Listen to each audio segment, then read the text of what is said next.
There has to be a time and a place where we can say what we want to say, the way we want to say it, how we want to say it, and kind of mean what we say. You with me? I'm sure you guys have jobs as well, and you have to sometimes have two types of speech. You know what I mean? Something that you say to your coworkers at lunch, and then something you say to the boss in a meeting. And so we want to govern ourselves. You govern yourselves any way you want, and so you know what stage of your life that you're in. That if this is played back a month from now, what would that mean to you? You with me? And then so I'm hoping on the second of these series we can turn off all this stuff, so we can be able to say. See, the problem right now is the revolution is always televised. And I'm of the belief that the pen is mightier than the sword. And what happens is, as soon as you tell somebody your idea, they come up with a policy or some ordinance as to why you can't do it. When my mother says sometimes it's better to ask for forgiveness than permission. So today we're just going to use a lot of common sense, and we're just going to talk some real talk. Is that all right? Yeah. All right, so cool. All right, so at this time I'd like for all of our panelists to please come to the stage, and we're not going to belabor the time or have you here all day. We're going to do what we're trying to do, and we also, as they come to the stage, I want you to know that we've got people that are taking notes, and we're going to take these notes and we're going to make action items, and then in the next one we're going to actually begin to devise ways that we can exact some of these ideas that hopefully that'll come out of this conversation we're about to have right now. And church, and then economic future. We do know that there are a lot of people that can come here and diagnose the problems, right? I mean, we all could have a diatribe, have all kind of stuff on the problems. So what we want to try to do is not to spend a lot of time pinpointing problems as much as trying to find what's in our hands, first of all, and then secondly, how can we either unravel that, mitigate that, or eliminate it from us having to deal with it. You with me? And some things we won't be able to do either of those. So how do we navigate those in the best way for our community? So let's start out with education. Many of you have kind of touched on that already. You kind of talked about the fact that there was an existence of black people before even Martin Luther King and Sojourner Truth and Marcus Garvey. That, in other words, on the other side of this 2,000-year, because a lot of people talk about slavery in the form of a 400-year time span, but it's literally been 2,000 years since blacks have had control basically of ourselves. From the Arab slave trade to the Portugals to the French to the Greeks to the Romans, and the Europeans got us last. This little last 400 we're talking about. But that still is just a blink in humanity and human history, right? Because on the other side of that, you've got pyramids that are from 30 to 40,000 years, if not older. You've got, I mean, basically I tell people all the time, we got socks older than, you know what I'm saying, some of this history that we talk about. So there is another reality. In other words, we spend a lot of time learning about Beowulf and the Odyssey and all the Greeks and Romans, and we've got literal history. So the first question I'm going to pose to, and everybody doesn't necessarily have to answer, but if you have something that, you know, you do definitely. So it says here that education plays a very important role in the community. We need to know our history before slavery, during, and up to now. How do we get it back? Our history is so powerful, and yet we're often portrayed as inferior. Marcus Garvey said, a people without a knowledge of their past history, origin, and culture is like a tree without a root. So the question is, it's important to teach our children that black people are the mothers and fathers of medicine and civilization and music and science and law and mathematics, and the list goes on and on and on. In your own thought patterns, how important is education, and then what does that really mean? In other words, to be educated into a system where you take your intellectual properties and go work for IBM, that means you've been educated to basically uphold the system. Is there another form of education that may be more advantageous to us, and how do we get to it, and is there such a thing? Anybody want to take on that first? I think that we have to recognize that our schools have not always been about educating children. It's been about, as Dr. Bobby Wright would say, about training. When you're training someone, you basically are telling them what to do according to how you would do it. Education is all about bringing material to people and bringing out from them that knowledge which is already there and enhancing that in any ways possible. The problem that I see in terms of our educational system and education in general is that it chooses to ignore us. And therefore, since it ignores us, we do not have the courage to stand up and teach it for ourselves. Dr. John Henry Clark basically said, why would anyone want to teach you how to unoppress yourself? Therefore, we have to be about the business of teaching our children, buying the books and reading the books and interpreting those books to our children so that our children know how important we are, the history of us as a people, and how far it goes back, because we were the first people. We're God's first choice. As a former educator, I think that education starts at home. And I also think that we cannot depend on our oppressor to start anything for us. When I came back to Memphis with my own funding, because I do not rely on the government, I opened up a world-class African-American museum right in the heart of the hood. Now, it's hard to get black people to come into the museum because of self-hatred, jealousy, and low self-esteem. Until we can address in the city of Memphis, I'm talking about, because I have lived all over the world, until we address the self-hatred that goes on in our community, I don't think we're going to move forward when it comes to education. Because if you don't love yourself, you don't love a reflection of yourself. Then going back to we play too much and stay too long, we can talk until we blue in the face. If we do not open our own elementary schools, daycare centers, trade school, then we cannot expect for someone else to open it up for us. That's right. I set up a program about 4 or 5 years ago in the heart of Chicago. We teach our children in that area, and anyone that's invited is free.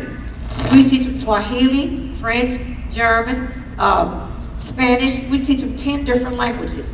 I galvanized about 20 former teachers, and we started the first African-American hip-hop ballerina program. We had 150 children in that program.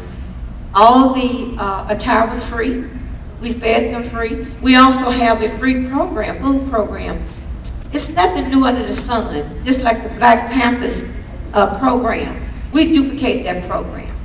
Okay, so I think we're going to have to take ownership ourselves when it comes to our education. Again, we play too much, we stay too long. You know, the Webster Dictionary said about education, it says, what is education? To give intellectual, moral, and social instruction to someone, especially a child, typically at a school or university, right?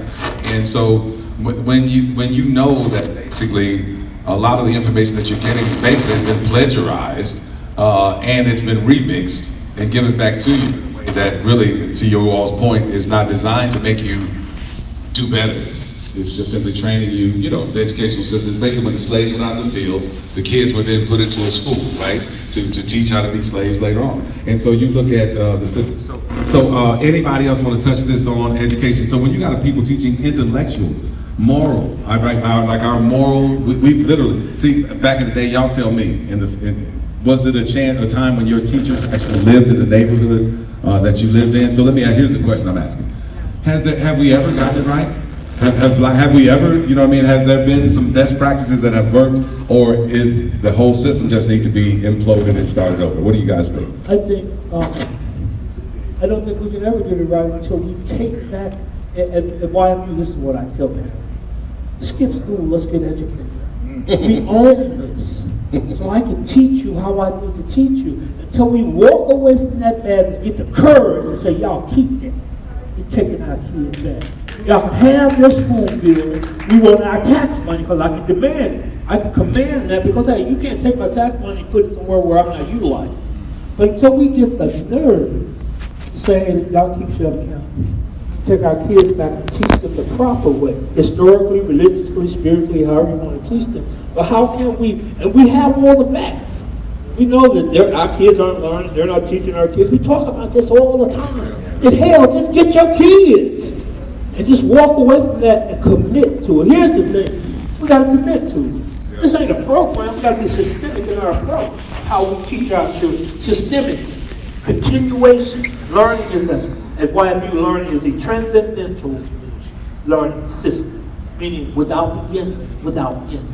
And that's where we got to get with our education system. Okay. We just got to take it back. Yes, sir. It's never the school responsibility to teach you knowledge of self. Learn knowledge of self at home. Knowledge of self is foundational for all educational life pursuits.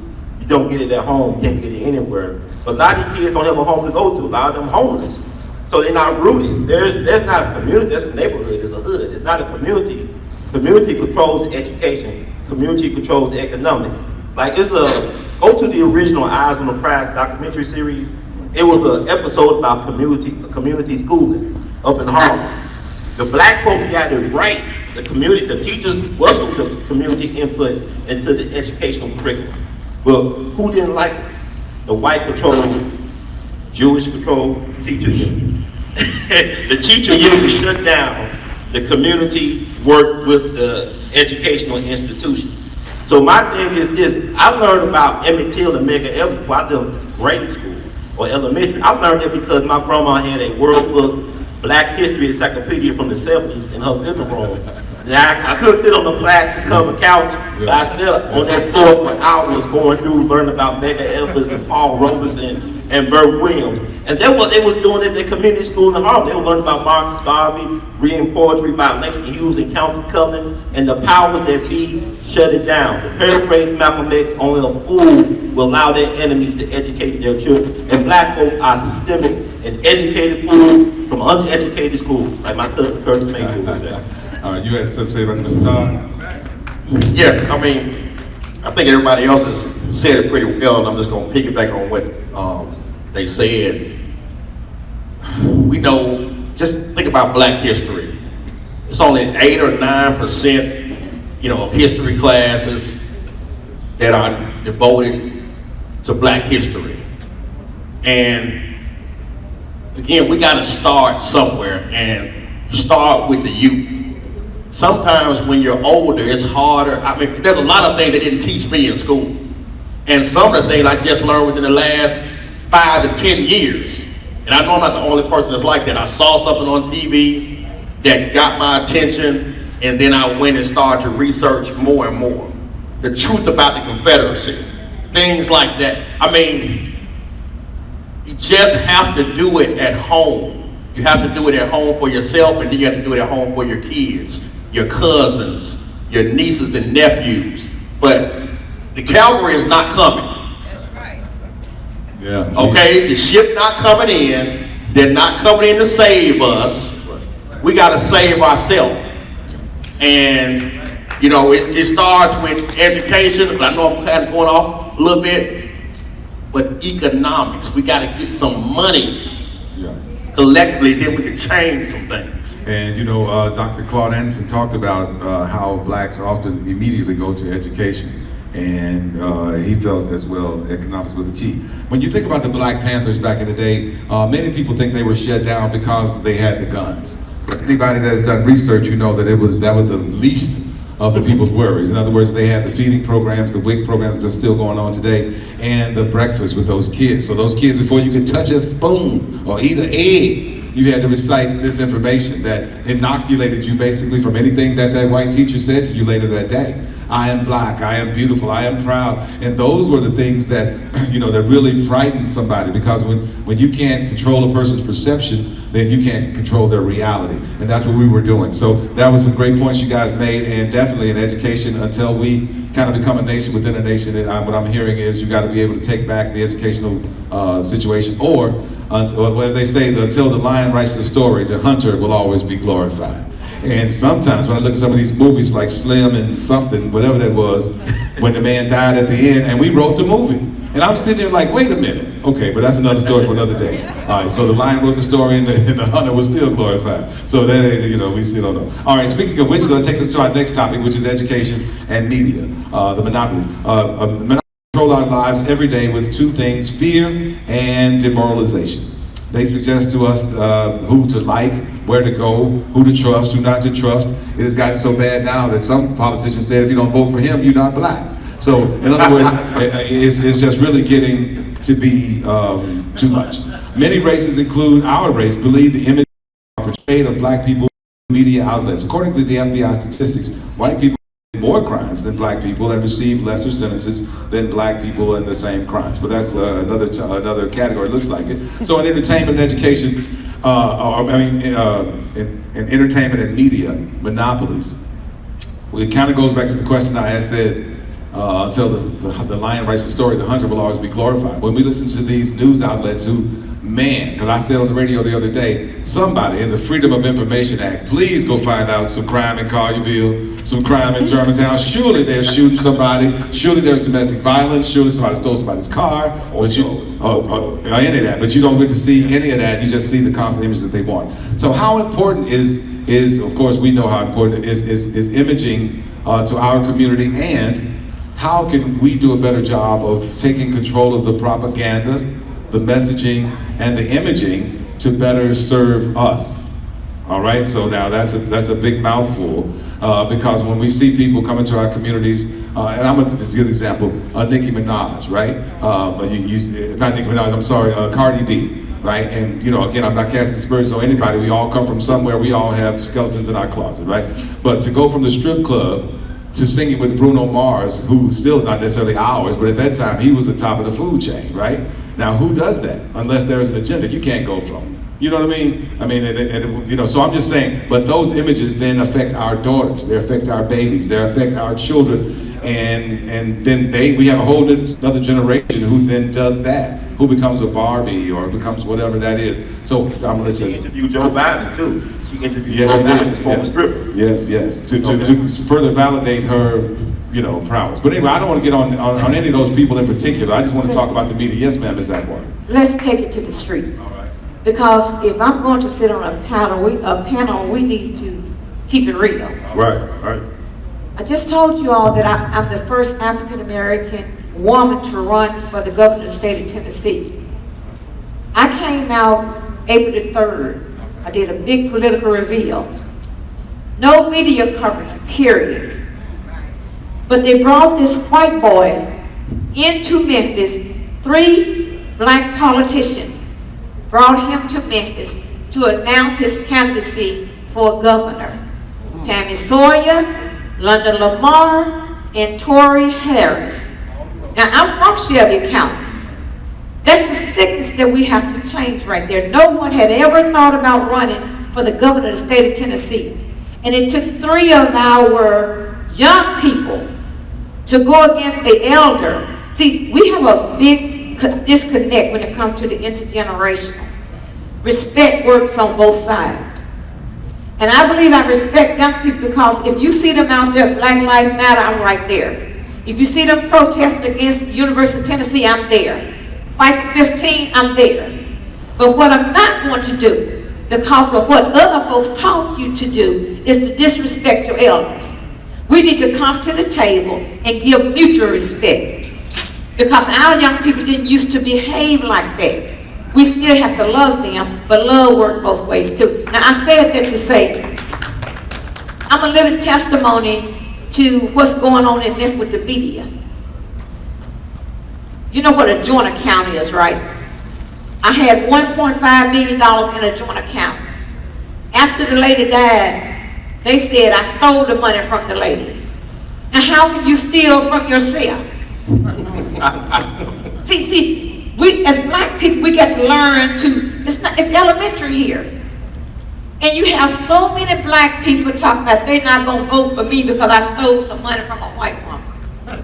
See, we got to educate ourselves and stop letting the media make a fool out of us. So what they have done, because if you know politics, Right.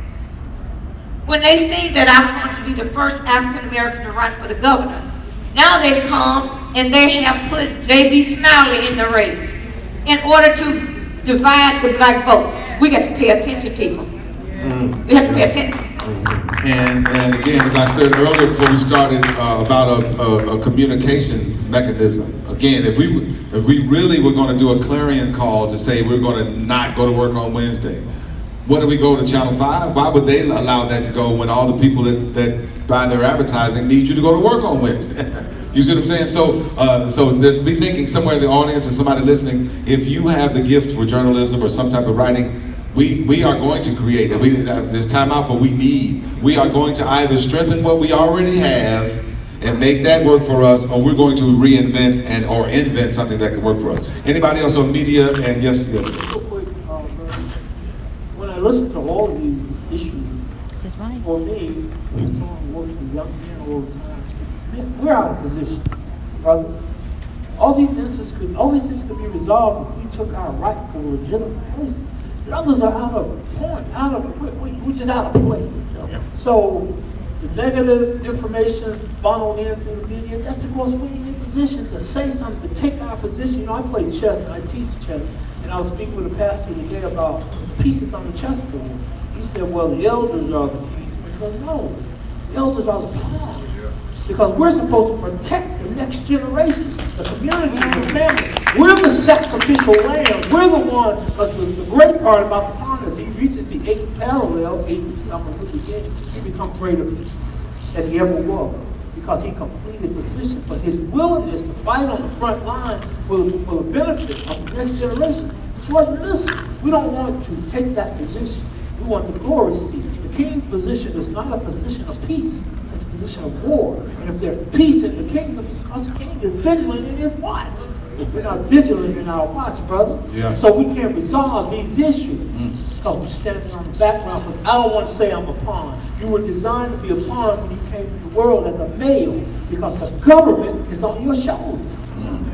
All right, and of course, statistics said that was an adage that said it's not going to be true, but the adage says that the baby boomers, which I'm the last one of, in 1964, they said black baby boomers will be the first generation that will raise a generation that won't do better than them, right?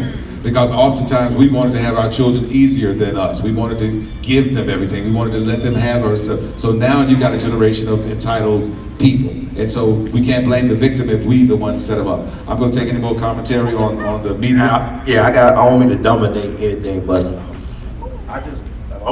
okay, that woman, God, I'm sorry. I lost my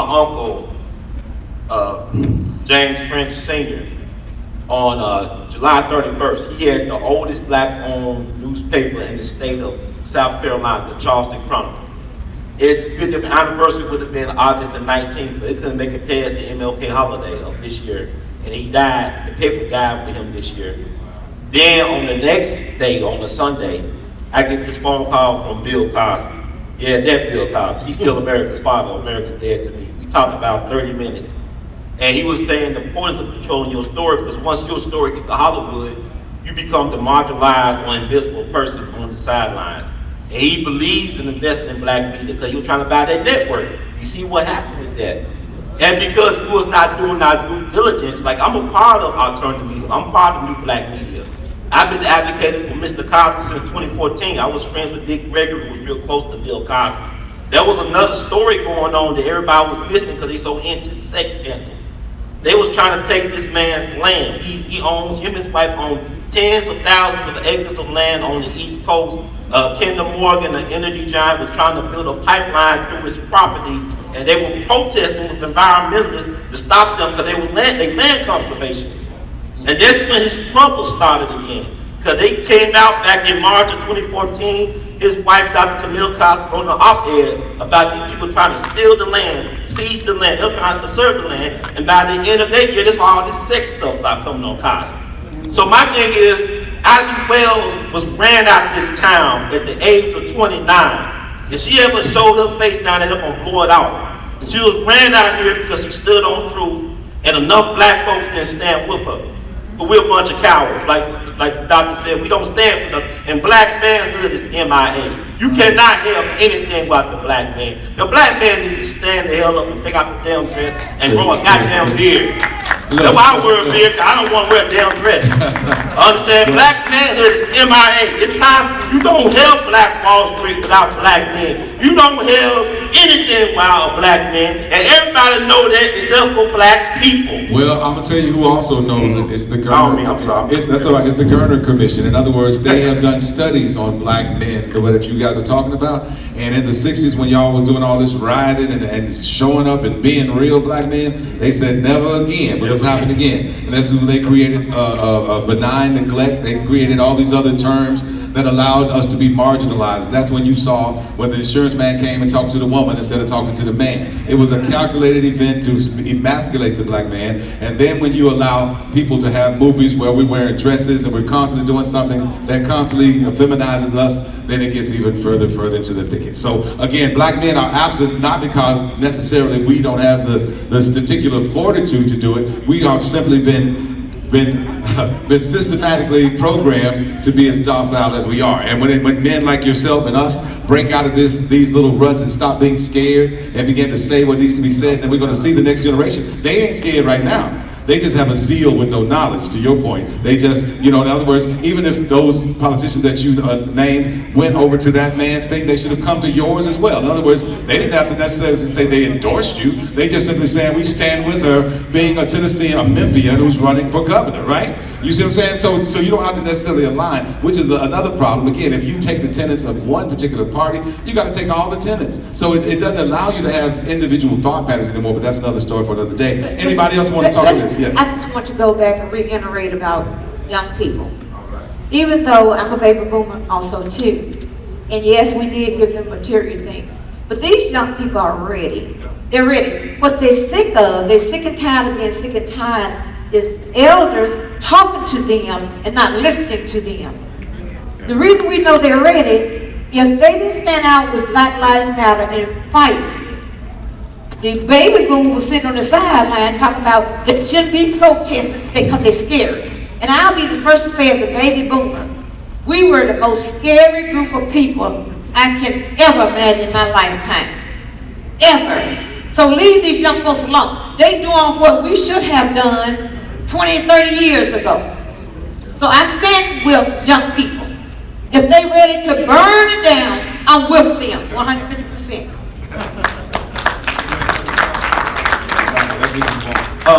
Just real quick, we can never expect the media to do anything but marginalize black people. Why would you not marginalize a group of people that you're trying to oppress?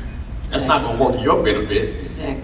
Quite naturally, when you watch 13, especially 13, but 5, 3, and others, especially 13, they don't even have sports. I think they got a sports minute, but they needed more time to talk about the crime. I mean, how many they will stay on one story, a negative story, for 5 and 6 days straight.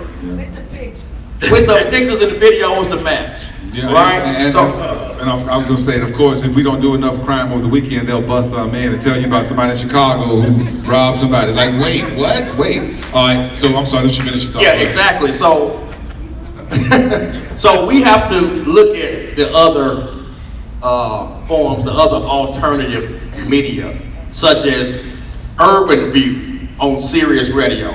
If you guys haven't heard of that, Urban View on Sirius Radio, Joe you Madison. need to, Joe Madison, Karen Hunter, Yes.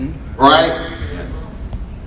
So we need to listen to people like that where we can be centered and get the correct information that we need in our community. Don't stop listening to everything just local. Expand your mind. That's what we're here to do. That's a think tank. Yeah. Things that I may not know, somebody else in this group or somebody in the room gonna bring it to my attention. But we gotta get together as a group and start to think outside the box. And of course, we got to stop being as proprietary as we are. You know what I mean? Sometimes it's not the water, it's who brought the water in.